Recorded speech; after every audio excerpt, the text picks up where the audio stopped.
Okay, great. Very warm welcome to everyone to the very first in-house at Gopi Birla Memorial School 2024-25. This is Ms. Khyati Dwarkadas welcoming Dr. Mrs. Veena Srivastav, our campus head, and our principal, Mrs. Madhu Vatke, into this training, into the very first in-house training program of Gopi Birla Memorial School, Mumbai. I cordially welcome all the participants who have joined us this afternoon into the training, and we will be on with each other for the next 90 minutes for sure. Before we start, there are a couple of training norms that I think all of us should be going over once. So according to the National Education Policy, how many hours of training are we expected to do? Would you want to write in the chat box?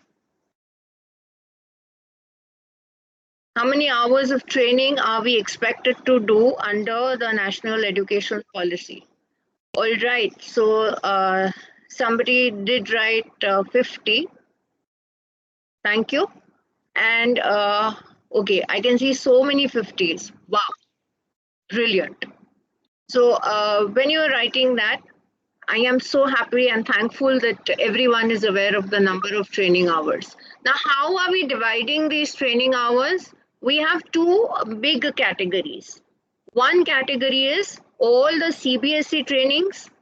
Then we have, in the CBSE category, we have CBSE, NCRT, Diksha, Nishtha, and such government recognized MoE trainings, Ministry of Education trainings. These trainings together make 25 hours. The second set of 25 hours, even your CIET goes in the CBSE category. The second set of 25 hours goes into in-house and Sahodai training category. So any Sahodai school complex which has organized a training, the Sahodai school complex which is registered at the CBSE website. So that kind of a Sahodai school complex can give you about 25 hours of training. Otherwise, we do our own in-house trainings which are certified by the school. So if you notice, your school certificates have the column for the principal and the campus head also to sign. Therefore, we need to understand this in particular. Trainings that are not recognized by CBSE are private publishers, private agencies. They are not recognized under the training hours. However, if somebody is organizing a training of that category and you think there is an important topic, there is a nice topic which you want to learn, knowledge is free, it is easily available, you are welcome to attend the training and gain as much knowledge as possible. So please feel free to go ahead and register for trainings even if they are not counted. Being knowledgeable is very important, and upskilling ourselves. That is the most important thing. And of course, the mandated 50 hours of training we have hopefully understood by now. Any questions still here? Great. So now I shall be sharing. Yes, somebody sorry said to something. disturb you, Khyati ma'am. Khyati ma'am, sorry to disturb you. I spoken to Madhu ma'am. She has said you continue. She will join in some time. All right, not an issue. Thank you so much, I Poonam. have joined, Khyati ma'am. Good evening, everyone. Good evening. Good evening. Ma'am, would you want to address everyone? No, you begin. I think you have already welcomed everyone and given an introduction. So continue without wasting. We should not waste any more time. Okay, okay. Yeah. Thank you, ma'am. So I'm going to share my screen. We'll begin with a short prayer. Okay, I'm going to first learn how to share my screen also. Include computer sound. And I'm going to share my entire screen. You're welcome to see whatever there is.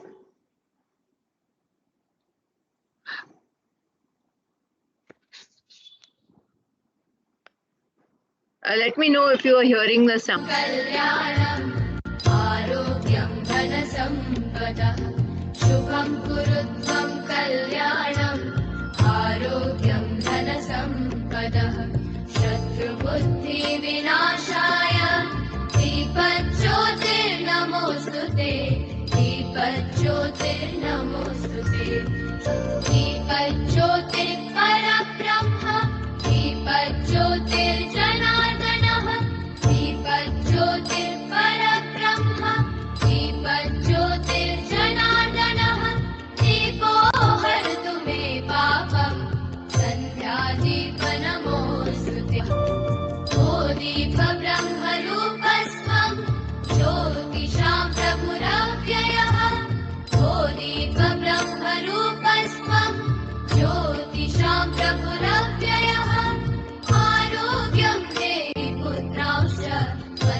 Thank you very much for joining me in the prayer.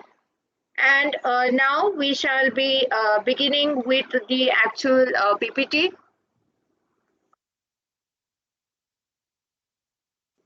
Okay, a couple of people are requested to be in the session. I don't know if they are in, but nonetheless, I will start.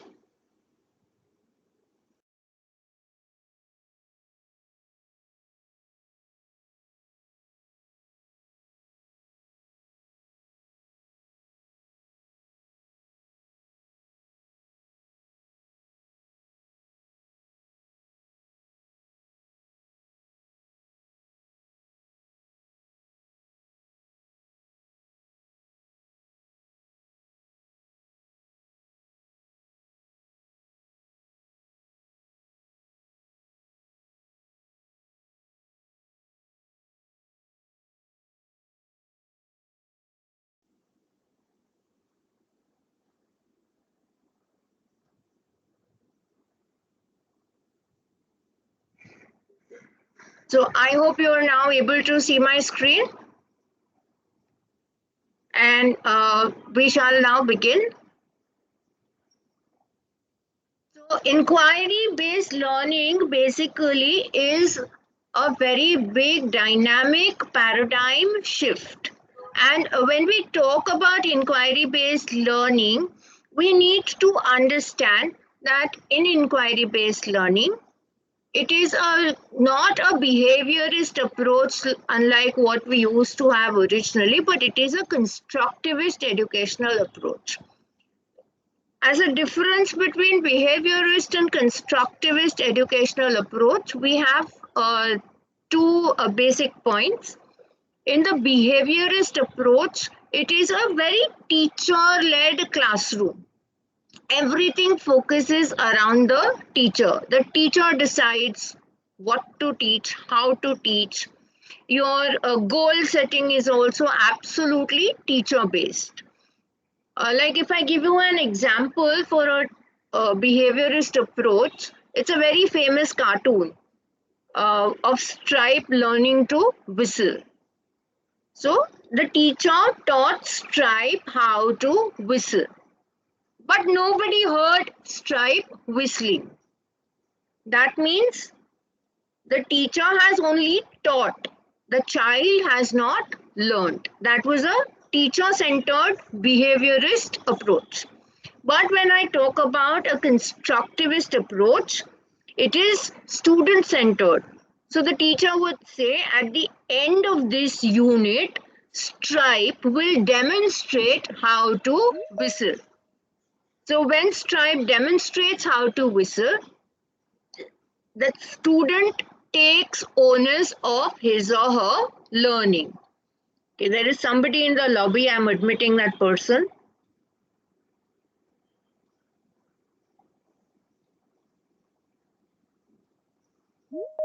And I don't think that person is getting admitted.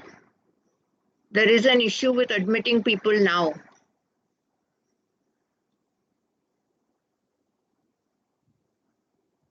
It was Seema Seth in the lobby who is not getting admitted. Madhu ma'am, probably at your end you could try. Okay. So in the constructivist approach, it is basically giving the students the onus, the ownership, the responsibility of their own learning. Now, what is going to happen in a constructivist approach when the student is in charge of their own learning? It will foster critical thinking, problem solving. It will automatically invite collaborative skills. Real world experiences will be assigned. Learning will become more meaningful. It is what we call experiential learning. The student will automatically make learning joyful. It will be a very, very student-centric approach. The student will be focused, like in the stripes learning to whistle example. The teacher has written the learning objective as the student will demonstrate how to whistle. So the student has to be focused on learning how to whistle rather than in other things. Because at the end of the unit, he has to demonstrate that whistle. He has to demonstrate the learning. Focus will now be on critical thinking, collaboration, teamwork, etc.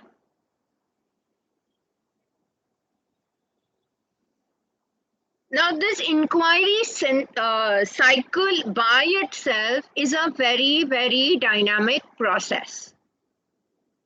I will come to parts of it a little later as well. But when we look at it, it talks about engaging the learners. Like last year in our lesson plan in-house, we spoke about the 5 E's of NEP. That's nothing else but an inquiry-based approach. So what happens is you are sparking curiosity, you are motivating students to ask questions. And the kind of questions that have to be asked are equally important in this approach. Like when you have to engage the learners, it's like inviting a volunteer to sit in the front of your class and probably pour a bucket of or a pail of ice onto the student's head. Now, once you've done that, the entire class wants to know the outcome. There's automatic curiosity on what will happen next. That kind of a curiosity, that kind of a spark has to come in when you are trying to engage the class. And this kind of a thing normally happens at the beginning of a lesson. Then we move to investigate. At the investigate phase, we guide students in gathering information, exploring diverse perspectives. Then we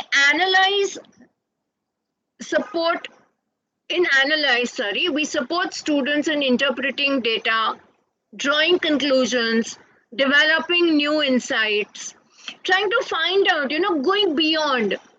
We give them the opportunity to explain, to evaluate, to explore, actually go beyond and find out. The best thing about inquiry-based learning is that even if the student does not come up with the kind of conclusion you would have wanted and has diverted from it, the student is yet correct.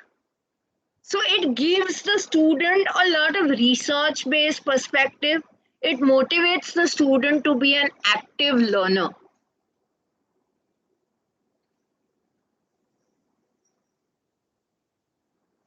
Then there are a couple of cornerstones of inquiry-based learning.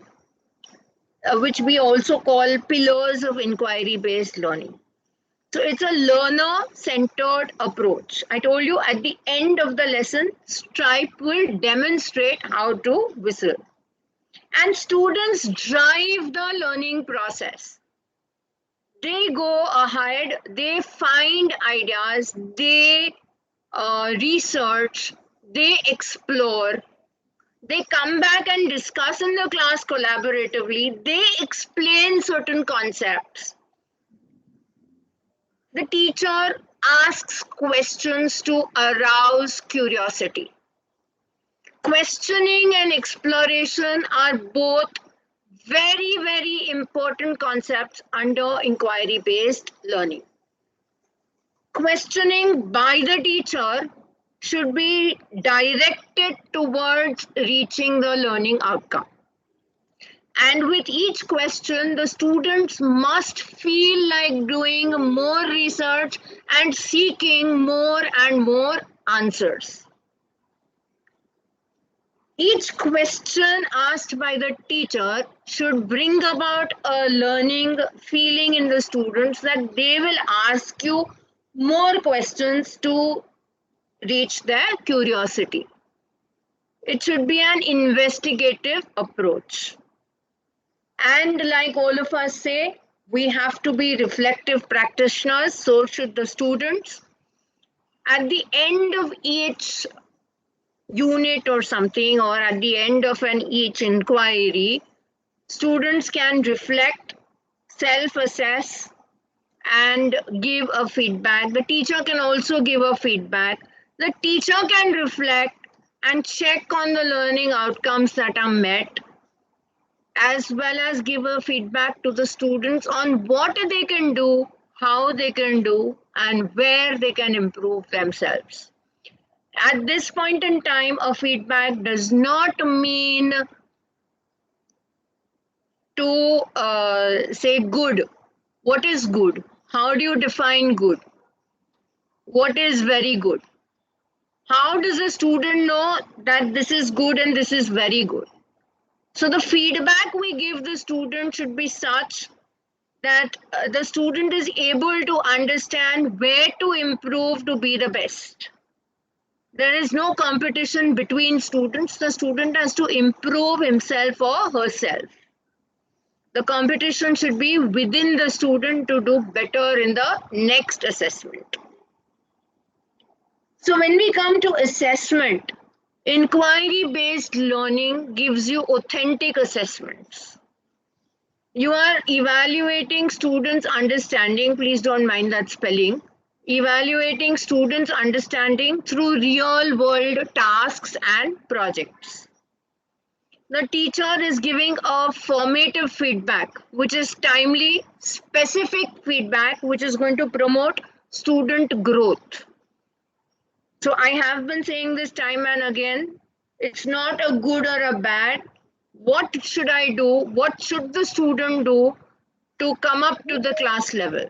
What should the student do to meet the learning outcomes?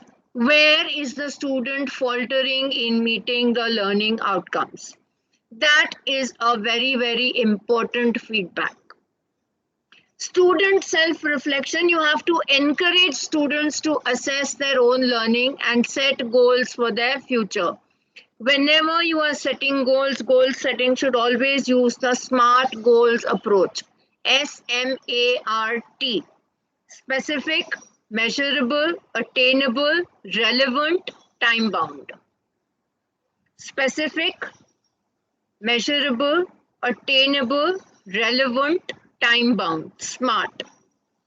And for all those of us who attended the CBSE offline training in school last year on learning outcomes and pedagogy, I'm sure we do understand how SMART goals are set. We had done that last year in the learning outcomes and pedagogy offline session in our school. So then we focus on the process, not just the product. And assessment and inquiry-based learning can be using a variety of methods. The 5 W's can be beautifully fit into inquiry-based learning. And hitting the nail hard on the head is feedback is essential for progress.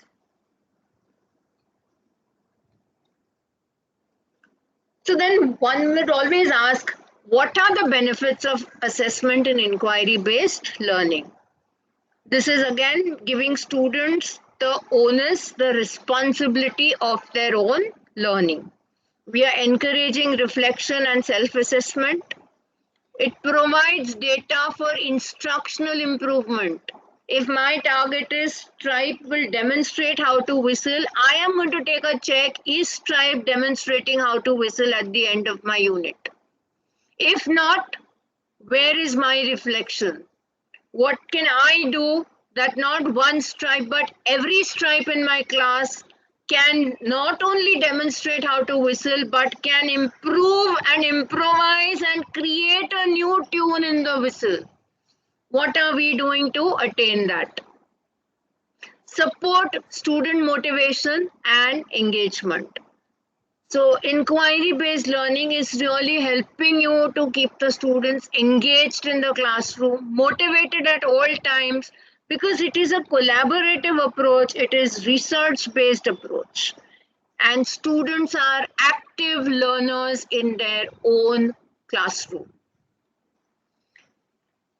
Classrooms can be transformed using inquiry-based learning. So it creates a collaborative learning environment. It enhances student engagement and prepares the student for a future of lifelong learning. So when I say future of lifelong learning, what is the future of inquiry-based learning? It is going to help you with technology. Student has to integrate technology for a collaborative approach. It enhances accessibility and personalization. Not only will students collaborate with each other in the class, if need be, it could lead to a global collaboration for a diverse perspective, diverse experiences, but this has to be done carefully and could be done at the senior secondary level, not necessarily for a global collaboration up to class 10. If you do it up to class 10, it has to be done wisely. Continuous innovation is helped by inquiry-based learning because there is no one solution. I told you this earlier also. It is a diverse solution, and any solution that the child brings is right because it is research-backed. So there is ongoing research and development to refine and enhance inquiry-based learning practices. Trends and advancements in inquiry-based learning will also change because it's going to now slowly come up to center stage.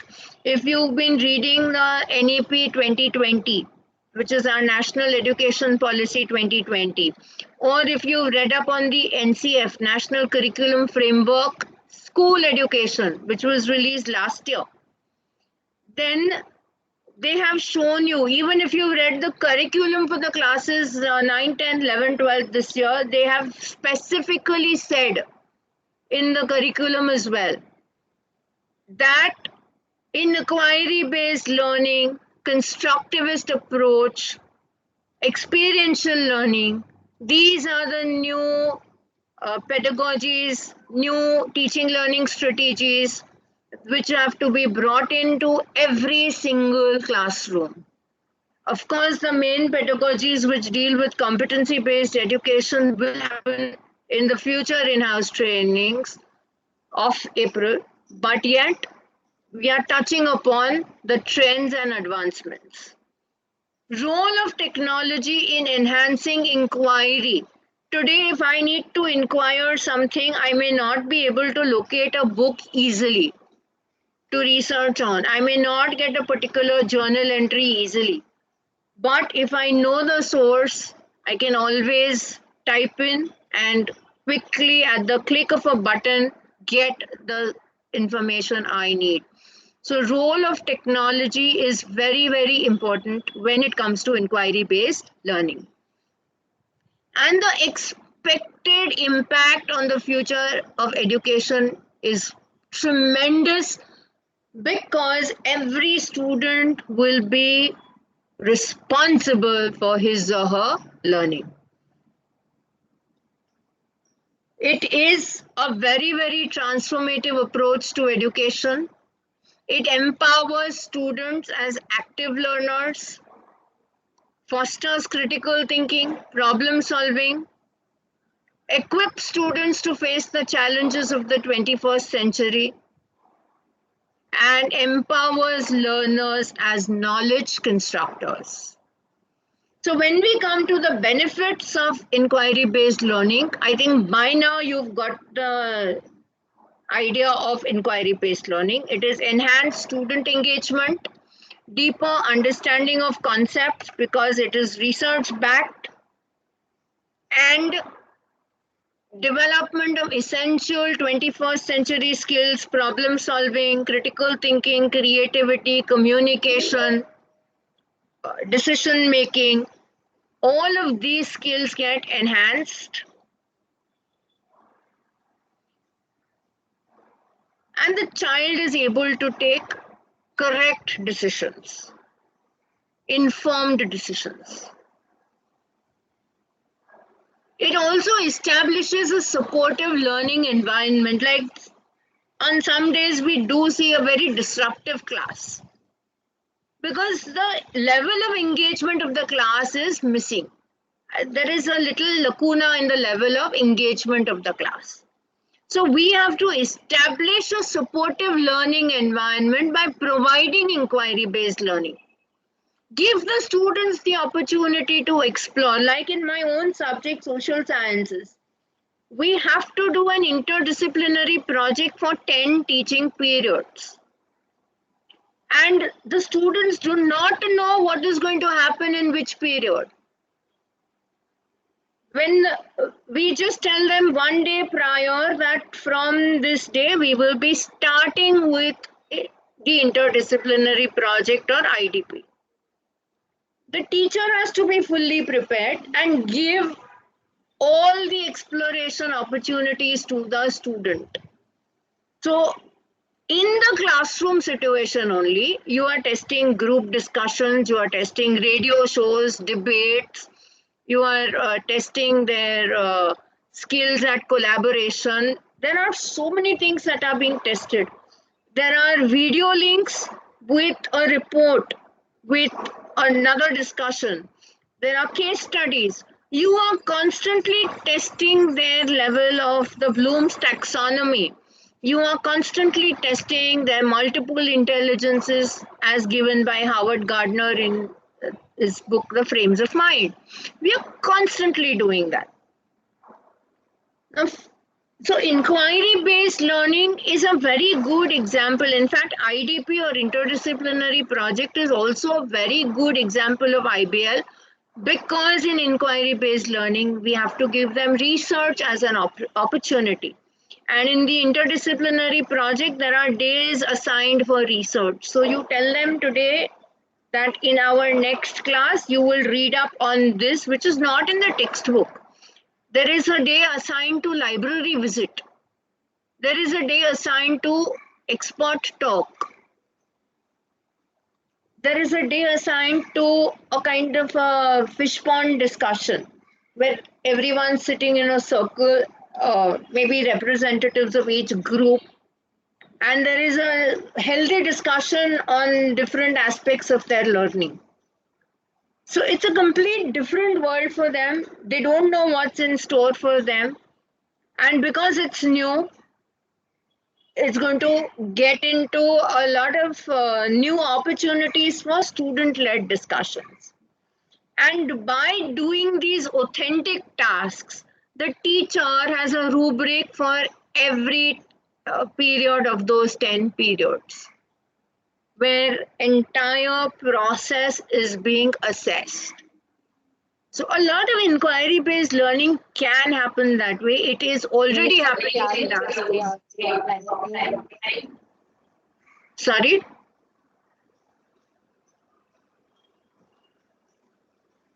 I think somebody unmuted by mistake, I think. Okay. So challenges in overcoming challenges to inquiry-based learning and also strategizing to overcome some of these challenges. Teacher training and support is very much necessary. So there has to be a shift in the mindset of the teachers. That includes myself and everybody sitting in this meeting today. You know, sometimes when we read the guidelines, the first question that comes to our mind is, I cannot do this. I don't understand how to do it. But that is also inquiry-based learning for the teacher. When you start inquiring, when you start exploring, when you start explaining to yourself and you start reading, you start understanding what is expected from the students. When we move out of the conventional teaching approach of the chalk and talk or the PPT and the talk, and we go ahead and use a lot of pedagogies in our classroom, that shift in mindset will bring the shift in the teaching learning process. The second thing that comes to our mind is, where is the time? I have to devote 10 teaching periods for IDP. Where is the time? When will I do the portion? But when the board is asking you to do it, there is already a curriculum set, there is already an IDP set.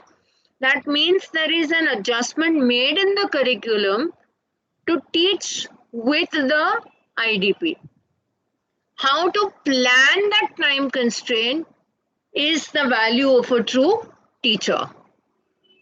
Assessment of student learning has to happen in every period that you are using inquiry-based learning, at every stage. There will be strategies for addressing these challenges. So I'm going to, and certain complex skills may be difficult to assess as well. But at this point in time, I have stopped sharing my screen because I want to read the chat wherein I request people to put in strategies which you may have in mind to probably come out of the challenges of inquiry-based learning. And I would love to read the chat where all of you may be writing in your strategies. आप ऐसा क्या कर सकते हो जिससे जो हमारी समय की मर्यादाएं हैं, हमें कौन सी ऐसी चैलेंजेस लग रही है क्लासरूम के अंदर जहां पे हम अपने ही स्टूडेंट्स के लिए इंक्वायरी बेस्ड लर्निंग करने से हिचकिचा रहे हैं. तो एक तो ये हम हिचकिचाते क्यों हैं हमने बात कर ली, बट हम ऐसा क्या कर सकते हैं जिससे हम इन चीजों से बाहर आएंगे. So I would request you to write that in the chat. There's a lot of space in the chat.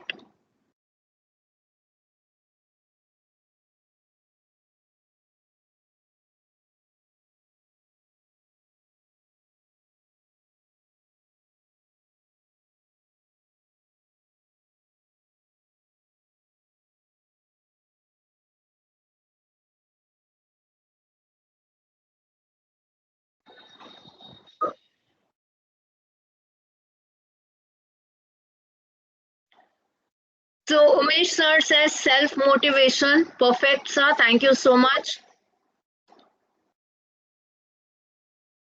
And there's Kashmira ma'am who's saying we have to plan creative assessment techniques. Poonam Singh ma'am says we can use technology. Sunita ma'am says technically well-equipped teachers. Anu ma'am has a point to make. Connecting topics to real-world situations. And Parvati ma'am says we should have independent library research.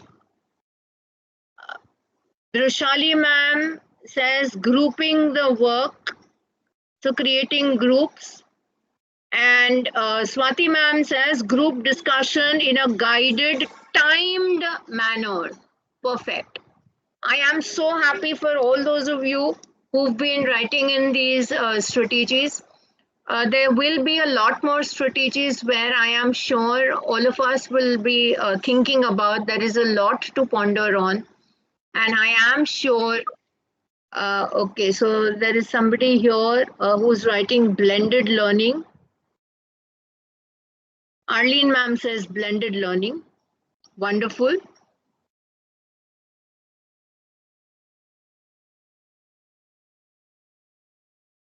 And I will move back to the PPT.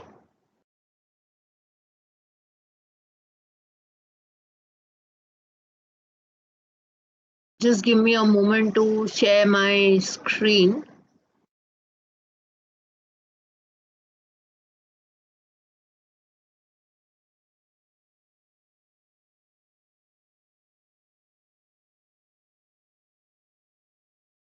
That's where we were.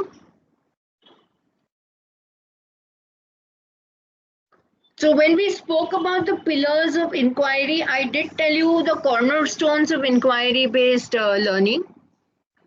So curious minds, questioning spirits, meaningful experiences, and nurturing a love for learning is actually the most important pillar of inquiry.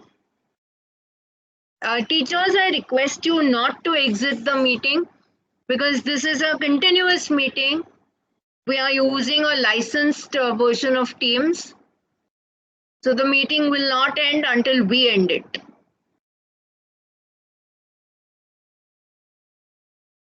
Now, when we try and see inquiry in action, very much like what Anu ma'am said, real world projects, hands-on investigation, collaborative learning, collaborative inquiry, the groups that we give for even MA projects, all these groups should be such mixed groups that everybody's ideas can be put together and igniting a passion for discovery. Now, so many of us have done the SIATP program, the training from the Ministry of Education.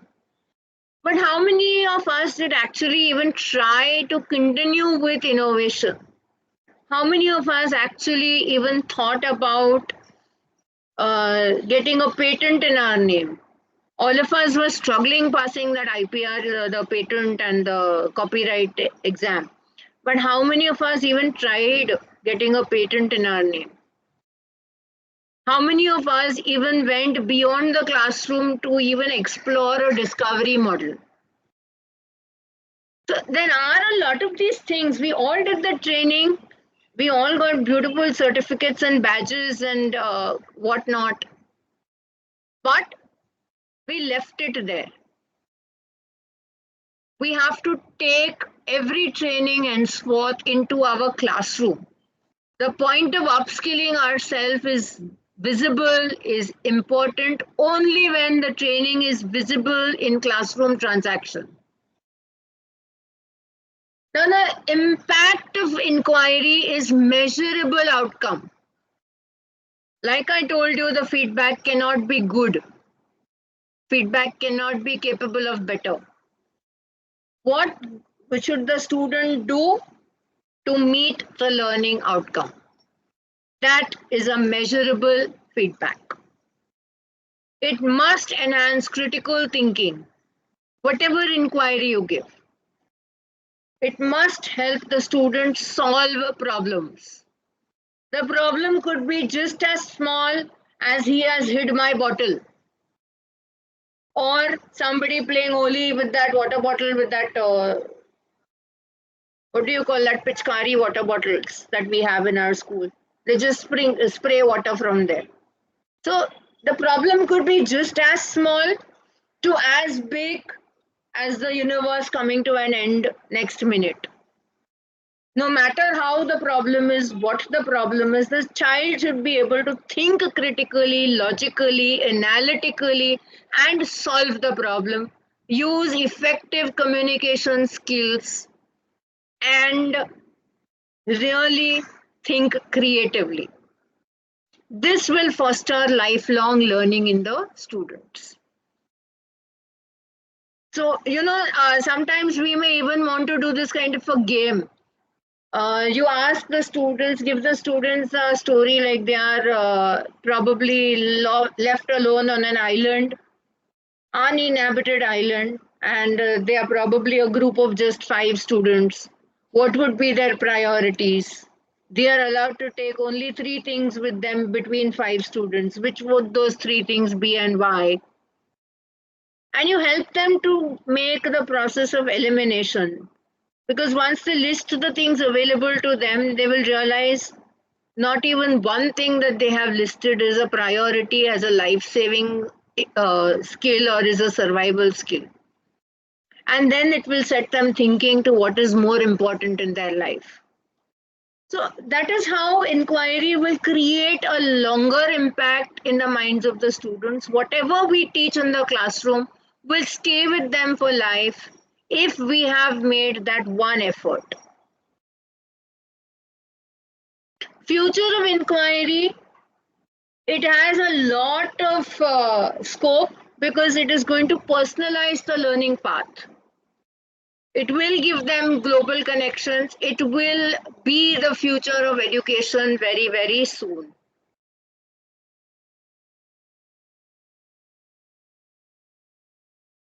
Dear teachers, I once again request you, do not exit the meeting. Try and stay on in the meeting. It does get difficult admitting people in between. So please stay on. This meeting will not end until the end of the session. There is a call to action. So we embrace inquiry-based learning. It is high time that all our classrooms become vibrant learning communities by transforming inquiry-based learning. All our classrooms should have inquiry-based learning.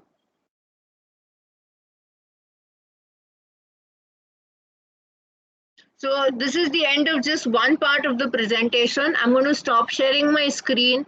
If you have any queries, feel free to ask me your questions before I move to the second segment of my presentation.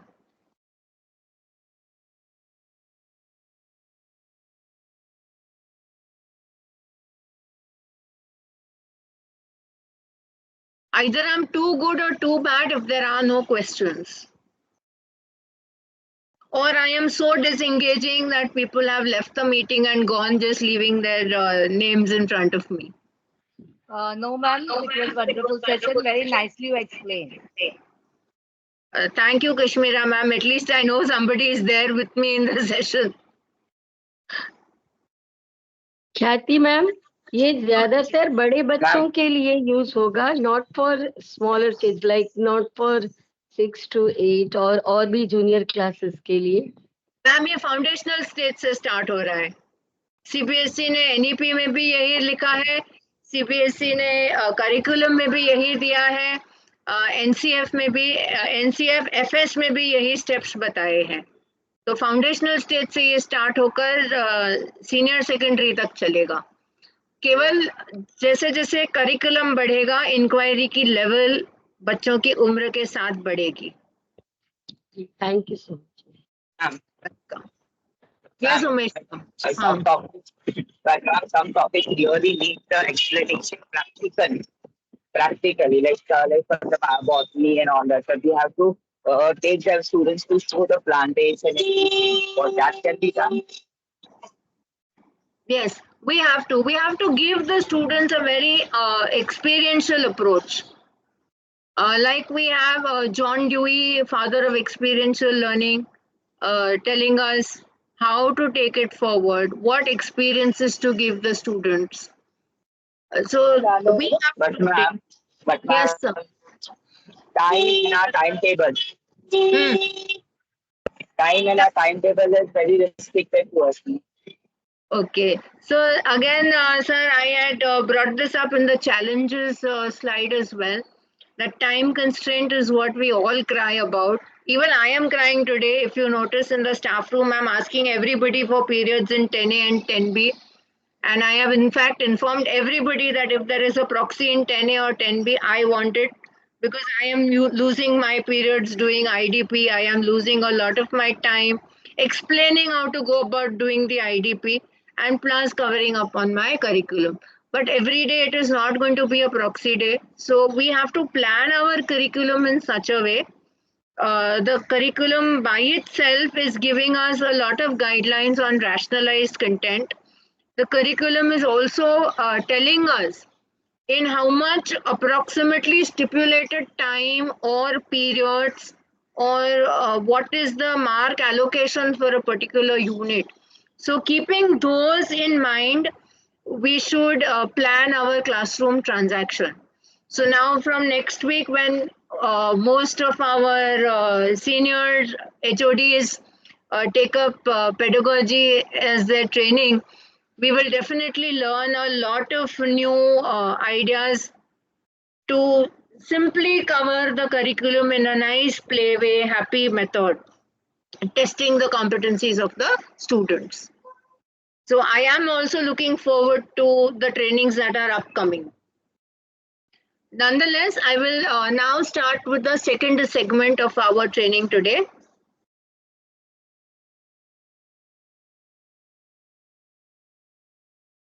Okay, for all those of you who are going to be taking on this training, you will have to log in through a laptop, and the share option, like Zoom, unlike Zoom, share option is on top.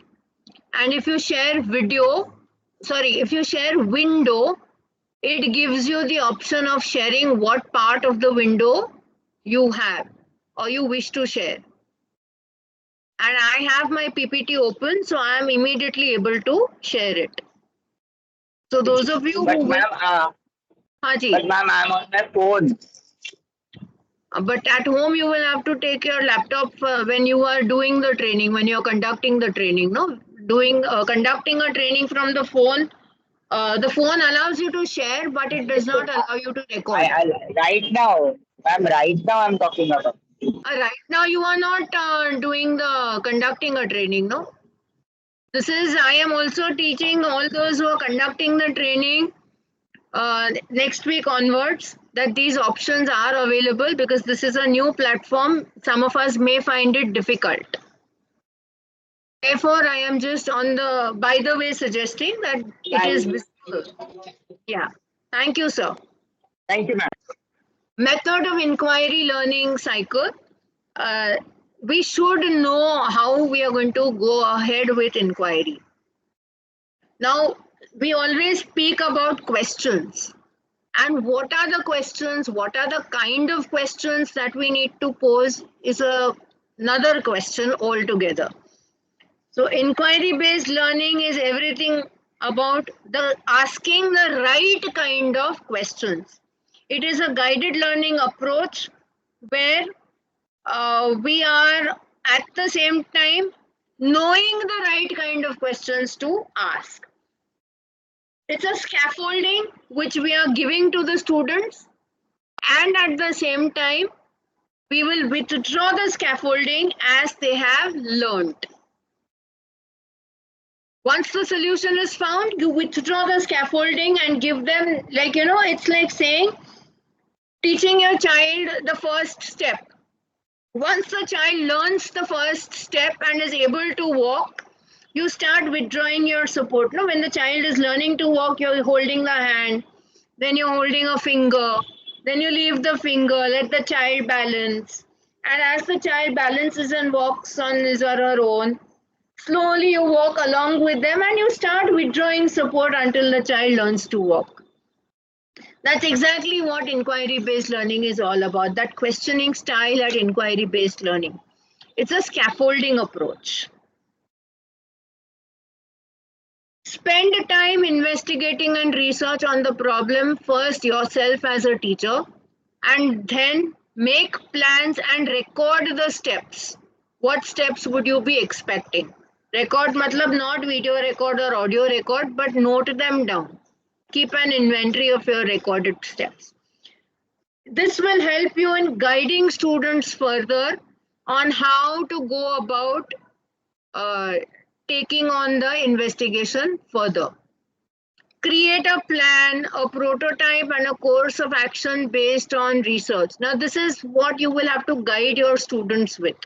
You, as a teacher, have made a plan, but that plan has to be executed by the students in such a manner that they don't know you already have a plan. So give them the idea of creating a plan with a prototype and the course of action. And tell them that the course of action has to be purely research based. Then they will automatically move towards it. Teach them how to apply research and plans, evaluating progress, making changes as and when necessary. You teach them that. Discuss and share your progress and learning outcomes, analyzing and looking for alternate explanations with the students in class. So like we do at the interdisciplinary project, we introduce a topic and we have already given them subtopics in their group. So as soon as we introduce the topic, we set the tone, we set a background, we move into a group discussion phase. So the students then automatically start thinking, analyzing, moving into exploration, and you will notice they are engaged. Obviously, we reflect on the project, students reflect on their work, we reflect on ours. We look forth for modifications and improvements that can be made at all times. Okay. So I'm going to stop sharing this one as well.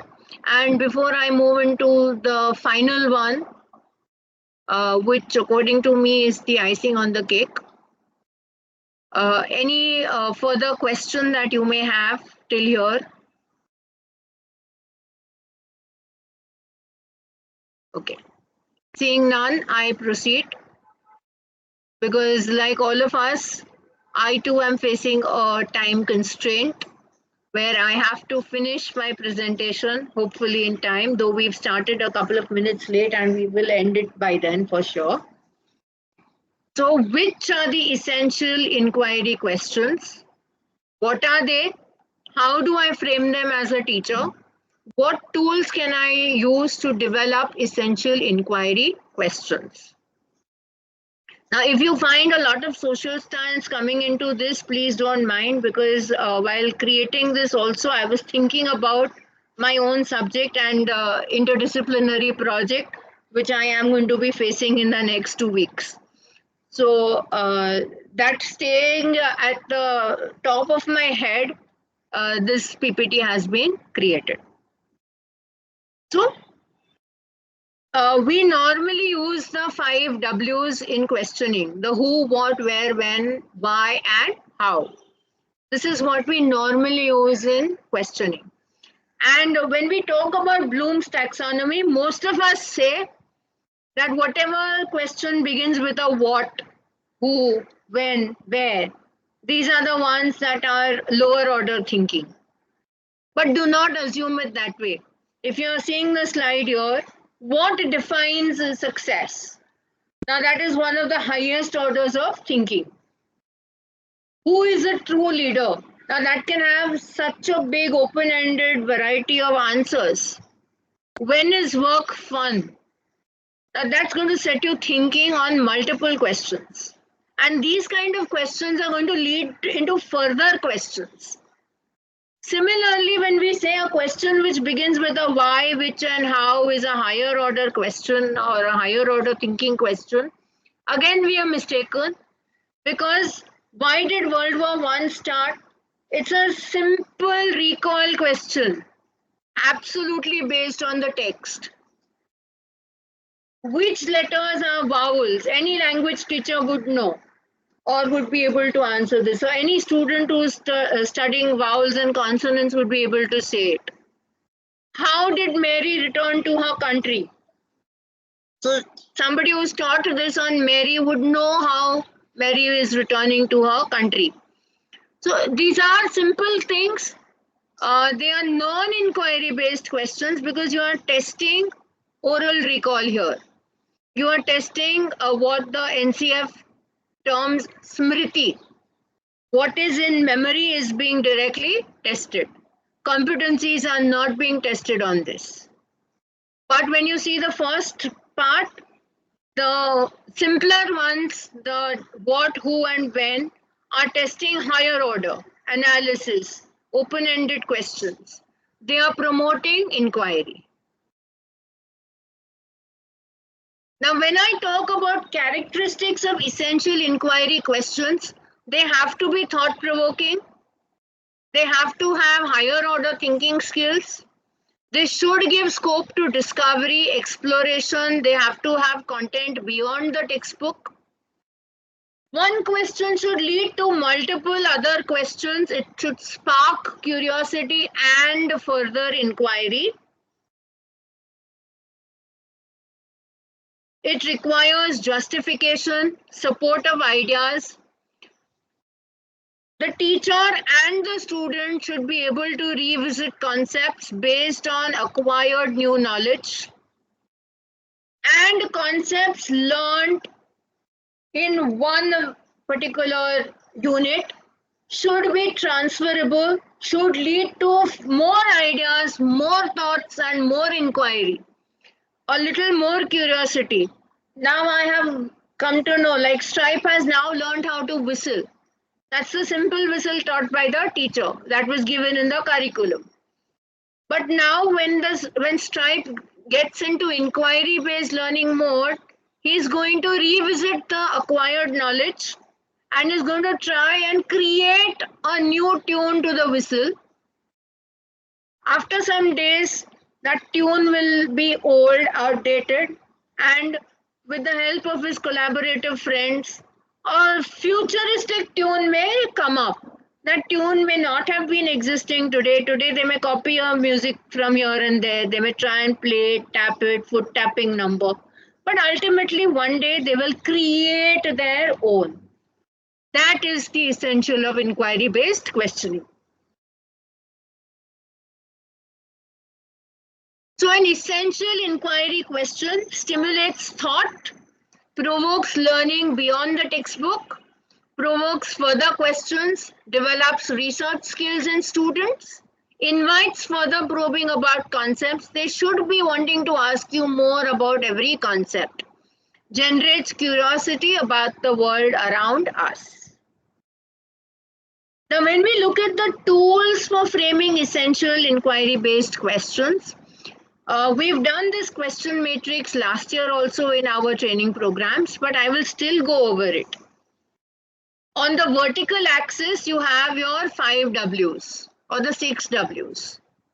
And on the horizontal axis, you have the verbs. So is, does, which is your present tense. You have has, did, or was of the past tense. Can as the possibility. Should would be an opinion-based question. Would or could be the probability of the question. Will lead to a prediction. Might may lead to an imagination. So even as a regular teacher, when we are framing our questions, we need to pick up one word from the 6 Ws and one verb from the horizontal axis. So, for example, I am talking about World War I. Where did World War I occur? Or what could I do to prevent the occurrence of the next war? Or how can the government control a war? So I am picking up one question from the one word from the vertical axis, one word from the horizontal axis, and applying it to the concept I am teaching. There will be millions of concepts you are teaching in your daily classroom transaction. You too can take, I suggest, a screenshot of this question matrix. It is very useful. It is very handy in conducting a wise classroom. So I'll give you a moment to take a quick screenshot.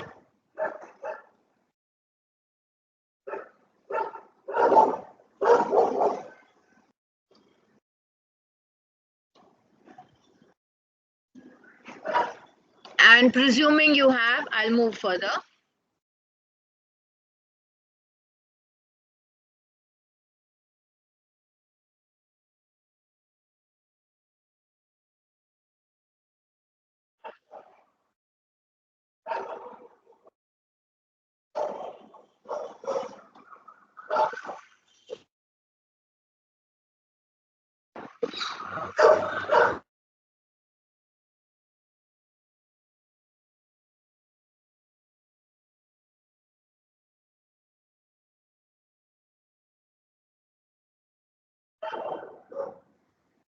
Am I in the meeting?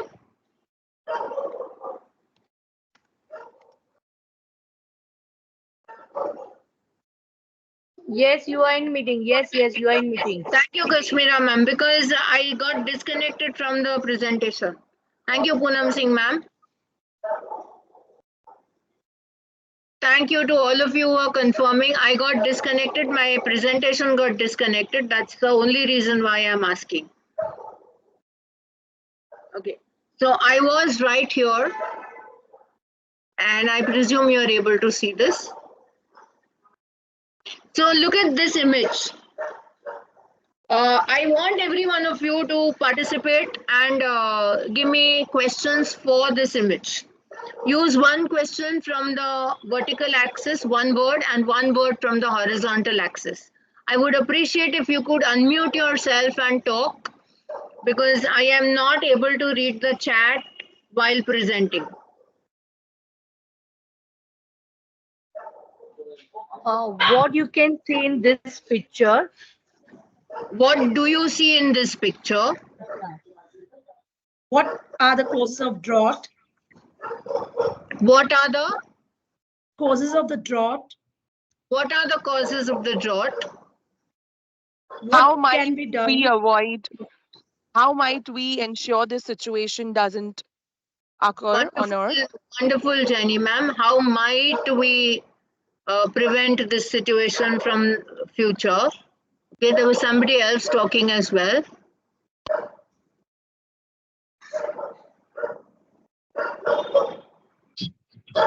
चित्र देखकर किस समस्या का यहाँ पर उजागर किया गया है, बताइए। बिल्कुल सुनीता मैम। और इस समस्या के कारण क्या हो सकते हैं, इसका निवारण क्या हो सकता है? बिल्कुल बिल्कुल। Can it be why is this a drought prone region? Absolutely, Safura ma'am. Why is this a drought prone region? Or who is affected by this situation? What can we do to prevent the cattle or preserve the cattle in this situation? What can we do to help the farmer? Or how can we ensure rain or water to this situation or to this site or to this region? Or maybe beyond the book, how can we conserve water resources to avoid this kind of a situation in future? Now I'm showing a picture of a drought, but I'm asking on conservation of water resources. This is exactly where CBSE is taking us. The picture is talking of a drought. Question is on conservation of water. Question will be on sustainability of resources. Question will be on using the resources by the future generation, so that this kind of a situation does not occur. Picture will be हाँ जी, जल है तो कल है, जल है तो कल है. How you will write the slogan and how you will write from this picture? Okay, so using the slogan "Jal hai to kal hai," explain this picture. Why not? So that is just a simple example of how we can lead this. inquiry forward. And with these questions that even all of us are framing right now, we are just picking up random questions, random words, and preparing questions. But had this been in our curriculum, had this been one of the topics we were teaching, imagine the possible number of questions we would have come up with, and a student group of 40 would have taken us to. The possibility of questions is endless. So what is this scene showing? Where did this happen? When did it happen? What can be done to prevent it? Would rainwater harvesting or might rainwater harvesting be a good solution? When is rainwater harvesting not a good solution? How can one survive under such conditions? These are the easiest questions one can come up with. So now, we've done all three parts of the questioning techniques. We've done characteristics of essential questions for inquiry. The myth about starters or question starters, that who, what, when are the lower order questions. Who, what, when combined with a higher order verb of the future, possibility, opinion, make it a higher order question, not a lower order question. And the why and how need not be higher order, they can also be lower order. So I'm showing you this bear, and I need everyone. I have asked a very simple question. What are the main causes of animal endangerment? And I'm showing you this bear. So now I want everyone to ask inquiry-based questions using the question matrix. Look at the picture again. There's a bear who's asking for help. And the unit I'm teaching is what are the main causes of an animal endangerment. This is the matrix. You can use the matrix and ask questions. Once again, appreciate unmuting yourselves.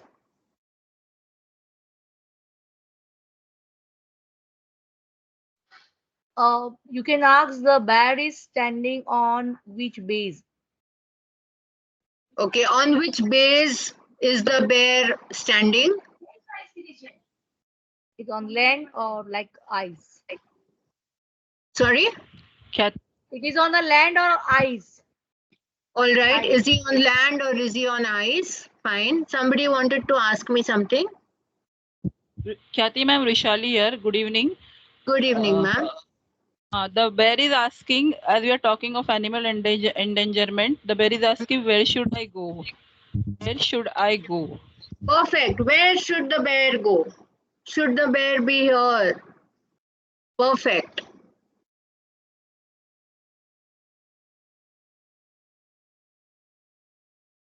Perfect. Where should the bear go? Global warming.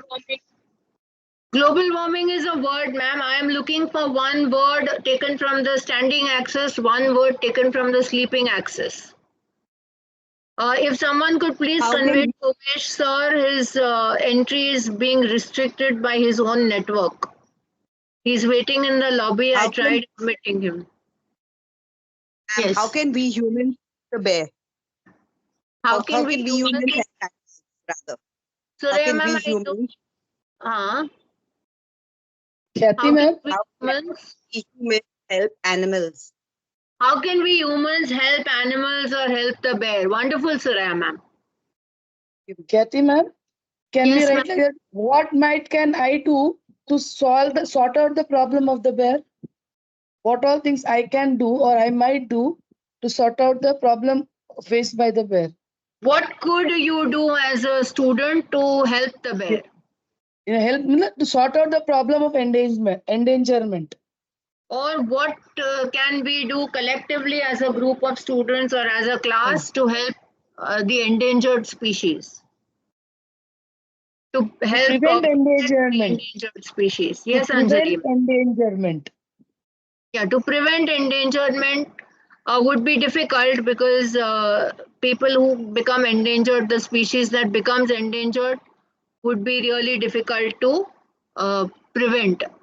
So, if you read the IUCN classification, Reaching endangerment is probably the last thing before extinction.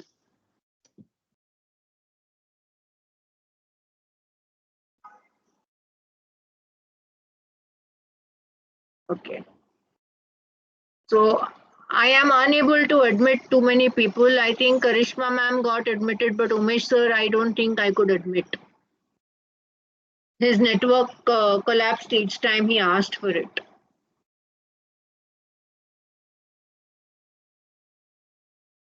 So look at this. There are some of these questions I had thought of. Which is a more beneficial environment for the endangered animal, a zoo or a national park?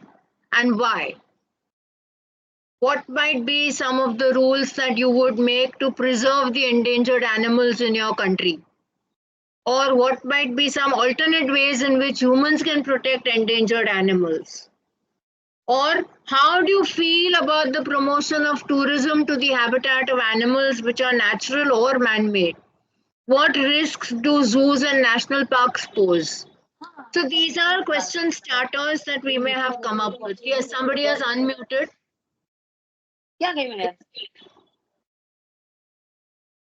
Somebody is unmuted. Are you speaking for me? I'm Mahedi. Okay, somebody is at home. Radhika ma'am, please mute. Thank you. So if you look at the Bloom's taxonomy from the lower order to the higher order, you can see the entire Bloom's taxonomy.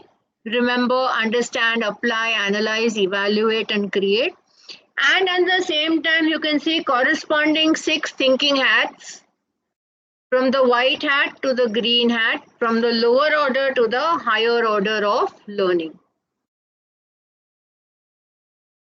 So it is talking about how remembering, understanding, applying, analyzing, evaluating, and creating are going to help with inquiry-based learning. So I think in one of the previous trainings in the offline mode in school, we had done a training on 6 thinking hats some years back. So those of us who were there would get this quick thinking, iski topi uske sar. I think Zainab ma'am would remember, Keshwani ma'am would remember, we were all a part of this, enjoying the 6 thinking hats in the training. So you could always try and apply these kind of thinking hats into your classroom. Umesh sir is finally in. Thank you, ma'am. My pleasure, sir. I was trying to admit you for a long time. Now, inquiry-based learning, I am coming towards the end of my presentation also. Inquiry-based learning also brings us to 3 kinds of questions: factual questions, conceptual questions, and debatable questions. When you look at factual questions, they're absolutely content-driven. You are exploring terminology, frequently used, and just verifying oral recall or written recall. But conceptual questions move out of basic recall. They explore bigger ideas, connect facts, test concepts. They do go out of the textbook. They need not be bound to the textbook. So this year only in the 2024 board exam, there was a question in our social science paper, which was concept question. Nowhere in the textbook have they now defined resource planning, but there was a question on resource planning. So it was a conceptual question. It has been deleted from the newer versions of the text. In the older versions, we used to teach it. Plus, there are many questions that deal with compare, contrast, contradiction of ideas, transfer of ideas, application, analysis, and finally, we have debatable questions. These use facts and concepts to debate a position. So should we have a PT period every day? Use facts, use concepts, and debate the position, should we or should we not. You promote discussion. You ask this question in any of the classes and see the fun you will have. Explore ideas and issues. Encourage synthesis, evaluation, and creation now. So I am showing you an example from a lower grade of social science, where World War I could be a topic. What caused the World War to break out? What caused its end? Factual questions. How can political issues influence the starting of a war? This takes you to a higher grade level as well as a higher thinking level. How might a revolution differ from a war? Compare and contrast both the concepts. Or how are future wars likely to be more dangerous than those that happened in the past? This could take you right up to grade 11, where the students are learning early man. And at the same time, you're talking about what caused that man to be this.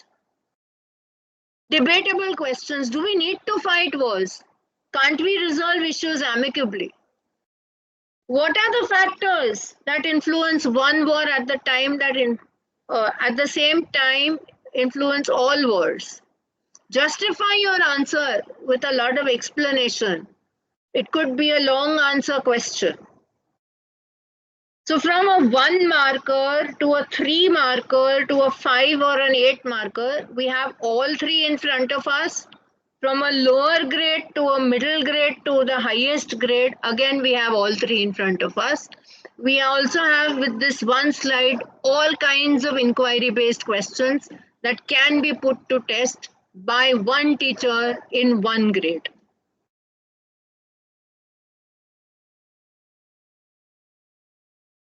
So what is our big idea and concept? This is something you can use as a teacher's planner. Look at the images and discuss how you think they might be connected, and you can give them these kind of images. Now this I have put up as a random example. This is not related to any subject, so you may unmute and tell me how you think these could be connected.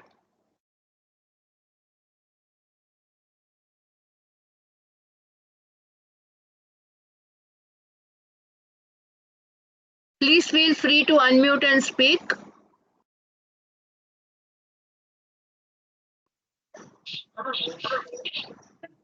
Yes, Sunita ma'am. Ma'am हम यहाँ एक जगह देख सकते हैं घर और परिवार का महत्व। दूसरी जगह हम कानून देख सकते हैं। उसके बाद हम सिबलिंग्स भाई बहन का आपस में प्रेम कनेक्शन या साथ रहना वो चीज देख सकते हैं। और एक यहाँ पर्यावरण से संबंधित भी हम यहाँ देख सकते हैं। एक है जो ये कार है, ये क्या, ये मेरे कुछ बहुत ठीक से नहीं समझ में आ रहा है। अच्छा, पर बाकी चित्रों को आपने कैसे एक दूसरे से कनेक्ट किया? मैम ये इसलिए कनेक्ट किया क्योंकि इन सभी चीजों को मैंने अनुभव किया है, इसीलिए आसानी से मैं इसको समझ पा रही हूँ। अच्छा, पर इनको जब हम कनेक्ट कर रहे हैं तो इनमें क्या संबंध है, आपसी संबंध इन चित्रों में? ये हमारे जीवन के प्रतिदिन या आप कह लीजिए हमारे जीवन से ये बिल्कुल प्रत्यक्ष रूप से संबंधित है। और जो हम कानून देख रहे हैं वो हमारे लिए अनुशासन की एक सीढ़ी भी हो सकती थी।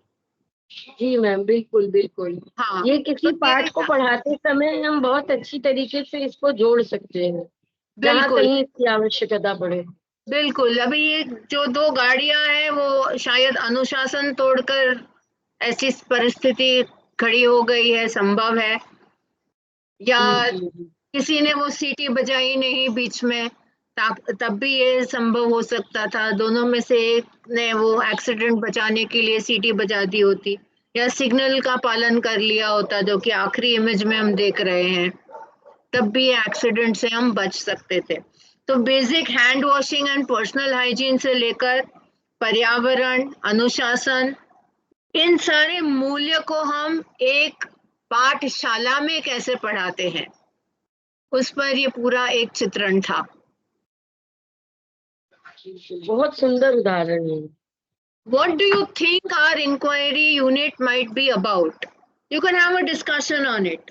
जैसे हमने पहले चित्र कनेक्ट करवाए, फिर हमने जैसे अभी ट्रेनिंग है तो आंसर भी दे दिया, पर अगर ये क्लासरूम में होता तो आप ऐसे क्वेश्चन पूछकर उनसे ये सारे आंसर्स ले सकते थे. Then you come to the concept कि today our basic idea is the way we contribute to our communities as an important part of democracy. फिर आप democracy पर चर्चा कीजिए. What is democracy? What are communities? How are both important? उन पर आप बातें कीजिए. What are the concepts you're going to take? What are the cause and effect ideas that will be covered? Brainstorm on the ideas that are now coming up with the classroom discussion. You can give concept 1, concept 2 like this and ask students to put pink slips, or in their notebooks they can create these concept corners and write down those concepts that are being discussed. So in a lower grade, with those images, the concepts could have been rule and law, community, democracy, environment. And then you ask the students with each concept, write down the big idea or put in a question that you have. You give them space for 4 questions or 3 questions, factual, conceptual, debatable. Get them to give you these. Where would you like to begin your research? Now, when we talk about inquiry-based learning being research-based, after they have reached this stage of concept and question, now they know the question.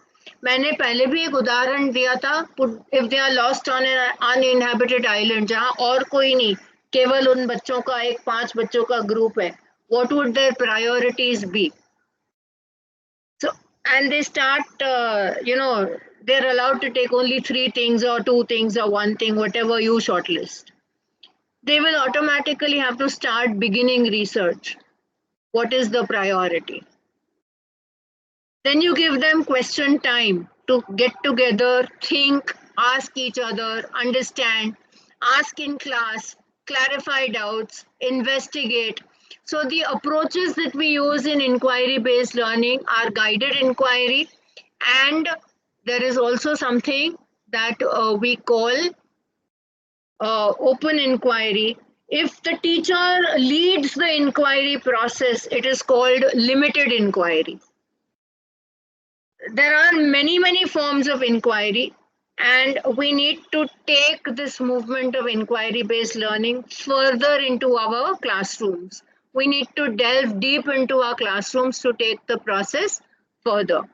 With this, I make my humble submission to all of you wonderful educators who've been very participative. I am sharing the attendance link, but before that, I express my deep gratitude to our campus head, Dr. Mrs. Veena Srivastava, and our principal, Mrs. Madhu Vatke, for giving me the opportunity to inaugurate in-house training sessions this year into this academic session.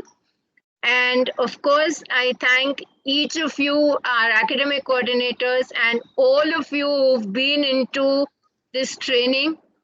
I hope you were able to connect and take this training further into your classrooms. I would love to have a feedback from all of you, something where I can improve in my future sessions. If you've seen the active training calendar, I do have more sessions with you. So if you want me to improve on a particular skill of mine, do mention it to me. I'd love to hear from you. And of course, I want a very truthful feedback from all of you, because ultimately my best criticism lies in my own family, my own school, my own home. So you are my true friends and my true critics. So I'd love to hear from all of you. In the meantime, while you unmute and say or put your messages in the chat box, I will quickly locate the attendance link and share it with you. If you wish to unmute, please feel free to do so. Do not hesitate.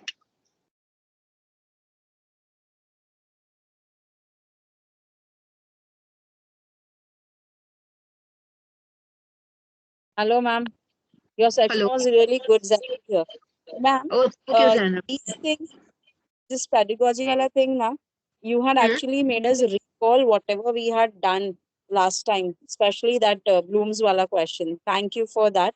It will be helpful for our now formative ke liye, PA1 ke liye. Thank you, ma'am.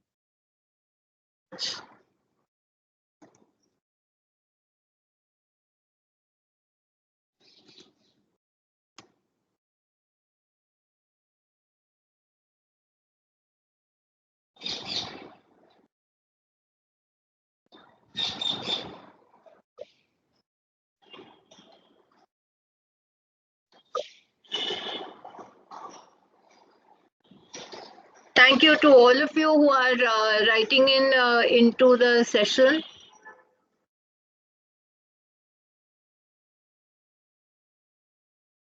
You're not able to fill it, ma'am?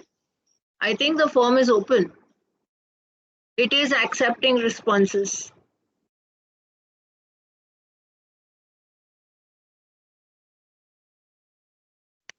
Good evening, ma'am. Parvati here. Yes, Parvati, ma'am. I found that question matrix really good. I know it's something that we had learned, we had seen last year, but truth be told, I mean, I had actually totally forgotten about it. So, as you told us, like I did take a screenshot and I'm definitely going to use that. And I kept on thinking about some connect between that drought picture and some character from my textbooks or something, but I just got baffled all the more. So, thank you for that recall, even though it's a recall. It's an extremely and indeed my pleasure to have all of you wearing your thinking hats. That means my session on inquiry-based learning has truly brought in inquiry into all the educated minds here. Thank you, Suraya ma'am. Thank you, Ms. Khyati, for conducting this wonderful session.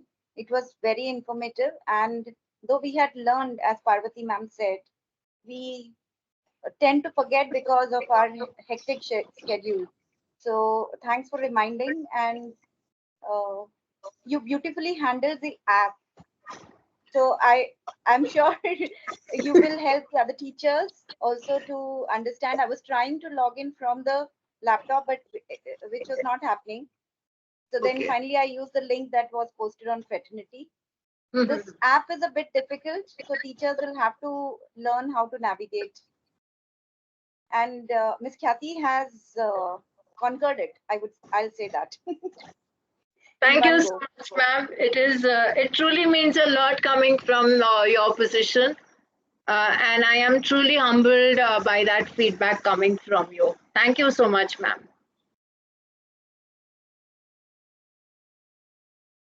So I'll share the attendance link once again, just in case somebody has not been able to fill it. Please copy the link and I will keep it open for at least another 30-35 minutes. For people who are traveling or something and would need to stop somewhere to fill in the attendance. Passing the test is mandatory. Last year we were generous enough to dole out certificates. This year we'll be a little more strict. Keep your level to getting at least 60% score, not less. In Diksha app, we get a score, Diksha and CIET, the score should be 70 or the certificates don't come. So let's be a little liberal, 60 or the certificates don't come. Yeah, but ma'am, it should be like first training session. It should be 3 now. First training session has the least number of questions.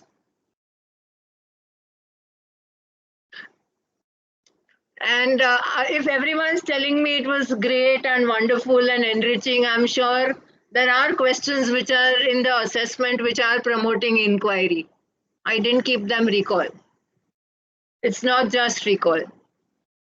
So I too am looking forward to hearing from all of you, hoping that everyone does very well. And truly, while we were discussing the pedagogy sessions and certain other trainings based on the feedback I have received from last year, as an STNC, I certainly wish to let this food for thought be with you. If in your department meetings, at least once a month, if you could take on micro teaching, if you could take on application of trainings into the classroom, then all of us will suddenly realize that there is so much in our own pool that is not touched. Like we were clearing the entire school for a reason a couple of weeks back. We will need to fill that pool of resources with enriching pedagogies, enriching thoughts, enriching teaching learning processes, which help us make fruitful classrooms. On this positive note, I take your leave and make my humble submission once again. I'll stop the recording before I end the meeting. For those of you who are going to take it further from here, there is a more button which gives you start and stop recording.